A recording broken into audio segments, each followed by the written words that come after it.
Ce soir, à l'issue de ce premier tour, Manuel Valls, le ministre de l'Intérieur, fait le point.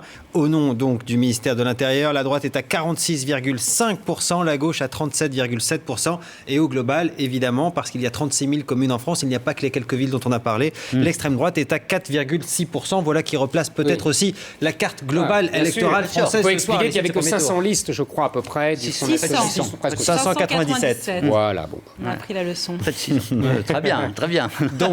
Donc c'est une victoire de la droite ce soir quand on regarde ces chiffres du ministère de l'Intérieur. Soyons clairs. Bien sûr. Non, mais ce qu'on a dit. C'est une victoire mesurée. Voilà, c'est si l'on pense, c'est ce que je vous ai dit tout à l'heure. Si l'on pense aux pas difficultés, la revanche de 2008, c'est la revanche de 2001. Donc, vous voyez, mais c'est une victoire quand même, il faut dire. Non, oui, mais pas en même temps, si on pense aux difficultés et à la nullité que tu exprimais, dont tu caractérisais le gouvernement, ils auraient pu espérer faire beaucoup mieux que ça. Et oui, mais telle impopularité record du président de la République, du gouvernement, tu as tout à fait raison. Des chèques sur toute la ligne en tu attendant as tout à fait mieux. raison, mais si on t'avait écouté et que l'UMP était miné par toutes les affaires, ils n'auraient jamais dû avoir ces bons scores. Comme quoi, ça n'a joué qu'à la marge. Justement, derrière cette question, Jean-François Copé, j'allais dire, il s'en tire bien parce que lui, c'était son enjeu, ces municipales-là. Surtout qu'il est élu au premier tour.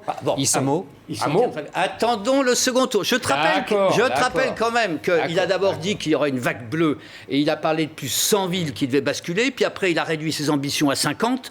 J'ai vu qu'aujourd'hui, hier, il a réduit à 30. Bon, peut-être qu'il réduira à 4-5 à l'arrivée, mais en tout cas, non, mais moi j'ai dit depuis le début, c'est mon chiffre, c'est pas la revanche de 2008. Donc déjà pour eux, c'est une demi-défaite, mais c'est quand même une demi-victoire, faut pas exagérer. Voilà. Et puis messieurs,